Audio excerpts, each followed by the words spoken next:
Howdy, it's Jim Morado, and this is, I think 2020, maybe 2021. Pretty sure it's mid 2020. We're in Somerset, Kentucky, and this is just some video I put together, some time ago. I didn't really have a use for it. I was just filming as I drove around Somerset, and there were a couple of things I wasn't happy about with this video. And I just kind of put it to the side. I put it in my storage and didn't think much about it. I like to make videos of towns I like and talk about them. But again, there were a couple of issues with this video, and I just wasn't happy with it, so I didn't do anything with it.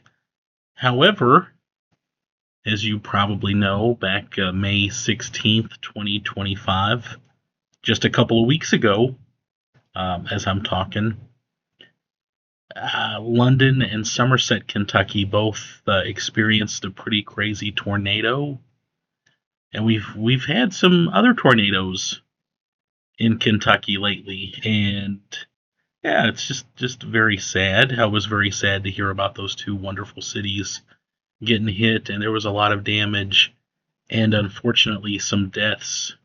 Um, and those are just two sweet towns, working class, good people work there, kind, sweet people that I'm very fond of. And anyway, I just thought, since a tornado had gone through, I'd put this video up for reference. I like to put up videos for reference in case anybody's curious about an area as it changes. We stopped by the mall in Somerset. That was us going in and out of the parking lot. And something that kind of hit me was Baxter's Coffee in Somerset got hit. They've got, I think, a couple of indoor locations. Then they've got a drive-through location. Baxter's is very popular. In fact, if I'm going to be near Somerset, I'm going to stop and get some Baxter's Coffee. Independent place, friendly people work there, and they have consistently good coffee. We're passing Baxter's. Yeah, there's a couple pictures I took of the inside of this Baxter's, which was absolutely taken out by a tornado. And I saw some interviews on the news with the owners. They are planning to rebuild it.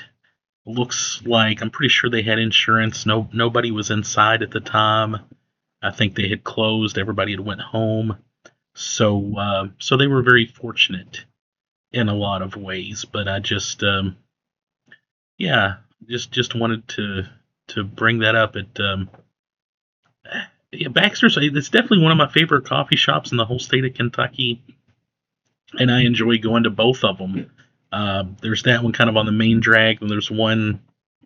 Oh, I don't know my roads in Somerset. Forgive me, but they're both very cozy. The other one is kind of in an old house, and it's just a very cozy place. Sometimes if we're going south, down into Tennessee or something, we might stop there for coffee. I usually stop at the other location, but I really like that location too. And anyway, yeah, just wanted to bring that up because I hated to hear the Baxters was hit like that. I'm sure the community is giving them a lot of support and is going and patronizing their other locations at this time, which is great. Yeah, and we'll keep driving around just because. I think I've got about 11 or 12 minutes worth of video, and I thought I would put it all up again since they've had some changes, some tragic changes. I would put this up just in case anybody needed it or wanted it for reference. I did, a few days ago, I was driving south on 75. Actually, I was coming from the south driving north on 75, and I passed through London. And man, I didn't have time to stop. I didn't have time to take a picture or anything like that. I kind of had some other business I was taking care of. But you could very clearly see on I-75, you could tell exactly where that tornado had come through that area. There was a very defined line of destruction going, kind of from one side of 75 to the other. I mean, you could really, really clearly see where that tornado's path was at. And I know London really suffered some serious damage. And I hate that. Again, a couple of great communities that they got nailed. And crud, if that doesn't happen. I've been through a couple of tornadoes myself growing up in western Kentucky. I remember being a little kid. Yeah, I was maybe 10 or 11. I need to try to find if there's a resource where I can look up tornadoes and where they've been. But I was in my house. My parents weren't there. It was just me and my chihuahua. And I noticed the sky was getting gray.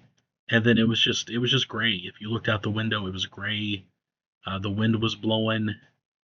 And I knew things weren't good. I don't think I quite got how scary things were. I started seeing little pieces of red going by the window. It was pure gray, and then I would see red going by the window. Yeah, but those red streaks were my dad's storage sheds, basically being torn up by the tornado and blowing by the window.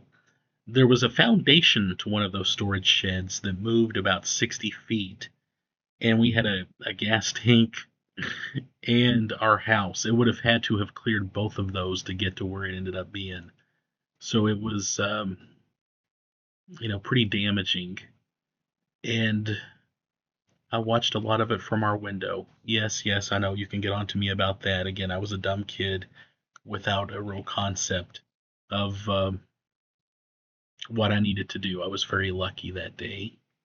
I remember a couple of other tornadoes, and I remember a different tornado that took out a couple of the trailers close to where we lived. And we lived out in the country, so we were fortunate. The houses were kind of spaced apart. So, if we were in a more urban area, the houses would have been closer together. There would have been more destruction. And then, of course, I was going to Berea College in the 90s, and I do recall a couple of tornadoes coming through campus. I did volunteer work at that time. I was working with some kids, kind of a Big Brothers kind of program. And I had this one kid. Oh, I loved him. He was great. But yeah, he was a handful. He was mouthy and confrontational and a great kid, but man, he liked to argue with people. And we were walking one day and he bumped into a tree and he told that tree to get out of his way. And I said, "What are you going to do? What are you going to do if that tree does not get out of your way?" And he said, I'll send a tornado through here to get that tree out of my way. And by gollies, a few days later, a tornado came through campus and it took out that particular tree. And I mentioned it to him when I saw him. I get together with that kid once a week. And when I saw him again, I mentioned to him that he had threatened to take that tree out with a tornado, and it happened.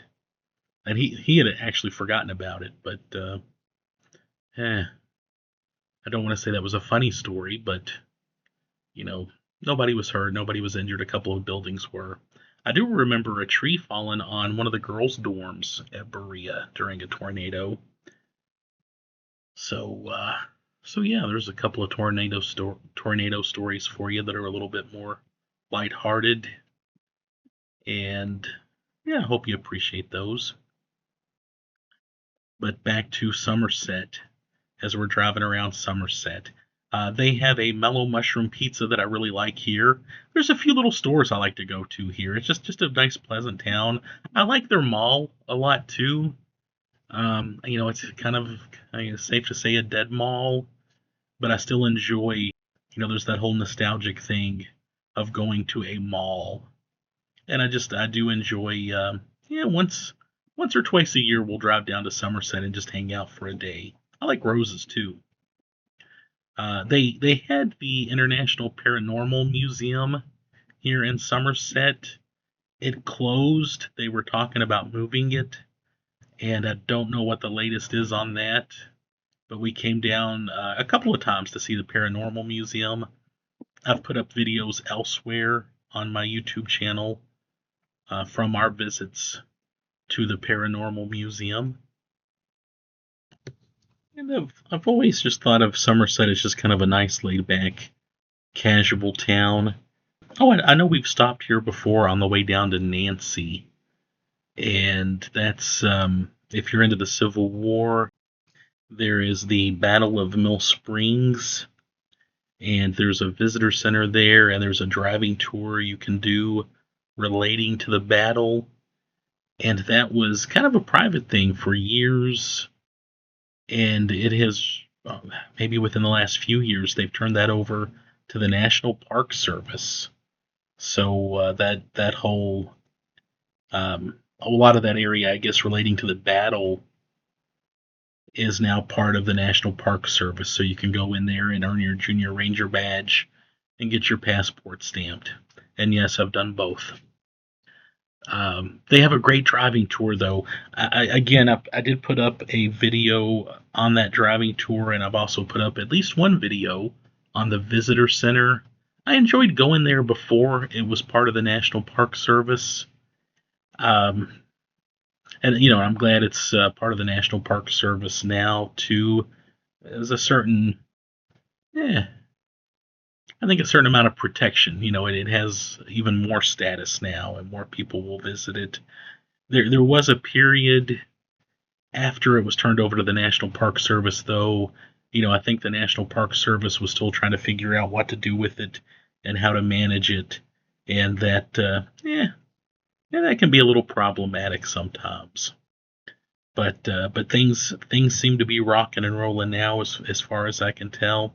Nancy's a great little area too. There's an orchard down there, and a really nice coffee shop, Battlefield Coffee, that I like to hit when I'm in that area. But yeah. And by the way, I think we are driving right now. We're driving to the other Baxter's location, which was not hurt or damaged in the tornado.